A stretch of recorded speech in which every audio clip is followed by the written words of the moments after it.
আমাদের কাকরাবন ফায়ার সার্ভিসের গাফিলতির কারণে প্রথম একটা দোকানে আগুন দেখতে পাই।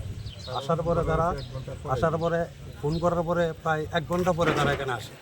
আসার পরে দেখা যাচ্ছে তারা গাড়ির প্রায় 5 মিনিট জল দেওয়ার পরে জলের কোনো ব্যবস্থা নেই, জল শেষ হয়ে গেছে। তারপর দেখা গেছে আর আগুন এমন করে ধাও ধাও করে জ্বলছে, কোনো মানে সিভিল যে লোক এসেছে 150 লোক সিভিল লোক এসেছে, তারা অনেক চেষ্টা করে জল নাই কী করে। তারপর ফায়ার সার্ভিসকে উদুবার কল করেছে, তারা প্রায় ঘন্টাখানেক মধ্যে 1 ঘন্টা লাগে, প্রায় 15-20 মিনিটের মধ্যে তারা এসেছে। তারা প্রায় অতি দ্রুতভাবে উদুবর প্লাস এরপরে এসেছে মেলাঘরের ফায়ার সার্ভিস। আসার পরে দেখা যাচ্ছে তারা প্রায় 1 ঘন্টা জল দেওয়ার পরে মোটামুটি আয়তের ভিতরে আগুন। আর কাকরাবনের ফায়ার সার্ভিসের গাফিলতির কারণে এসব ধরনের ঘটনা হয়েছে। প্রায় আনুমানিক 6-7টা দোকানে ক্ষতিপূরণ বাবদ দেখা যাচ্ছে প্রায় টোটালি লাখ-দেড়েক টাকার মতো, আরে ভুল বলেছি আমি, প্রায় 70-80 লাখ টাকার মতো ক্ষতিপূরণ হয়েছে।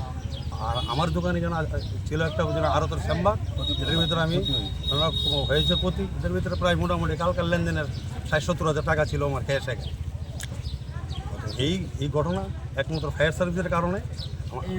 আমাদের কাকরাবনে যদি ফায়ার সার্ভিসের জলটা ঠিকভাবে তারা ইউজ করতো বা দিতে পারতো, তাহলে এই ধরনের ক্ষতিপূরণ হয়নি। অনেক প্রায় 70-80 লাখ টাকার মতো ক্ষতি হয়েছে। এবং সবচেয়ে বড় সমস্যার বিষয় হলো যেখানে ত্রিপুরা রাজ্য সরকারের আনাচে কানাচে বিভিন্ন প্রশাসনিক ব্যক্তিরা যান লড়িয়ে কাজ করছেন, ইভেন ফায়ার সার্ভিসের বিভিন্ন দপ্তরের কর্মীরাও যান লড়িয়ে কাজ করছেন, সেই জায়গায় কাকরাবন ফায়ার সার্ভিসের প্রচণ্ড গাফিলতি কালকে আমি লক্ষ্য করলাম। এই কারণে, কারণ 1 ঘন্টা আগে ওদের ফোন করা হয়েছে। যথারীতি ওদের যদি সাথে সাথে চলে আসতো এতগুলো দোকান উঠতো না, জাস্ট আগুনটা লেগেছিল। তারপর তারা 1 ঘন্টা পরে আসে, প্রায় আগুন চলে যায়, রতনের দোকান প্রায় অর্ধেক শেষ হয়ে গেছে। তারপর এই দোকানটা যখন আসে তখন তারা অর্ধেক জল দিয়ে আগুনটা জ্বলছে, ওদের ফায়ার সার্ভিসের আপনার জল শেষ হয়ে যায়।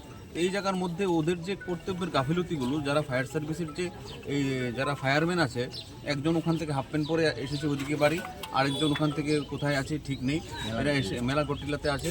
এবং ওদের এই গাফিলতির কারণে এই দোকানগুলো, একটা গ্যাস সিলিন্ডার এখানে আপনার ব্রাস্ট হয়েছে। একটা গ্যাস সিলিন্ডার আগুনের তাপমাত্রায় হিট হতে কত সময় লাগে আপনি বলুন, প্রচণ্ড তাপে এটা ব্রাস্ট হয়ে এটা এরকম হয়েছে। খারাপ ব্যবহার করছে, আমরা গাড়ির চাবিটা বন্ধ নিয়েছি, গাড়ির চাবি, এরপরে অল্টারনেটিভ একটা চাবি আমরা নিয়েছি।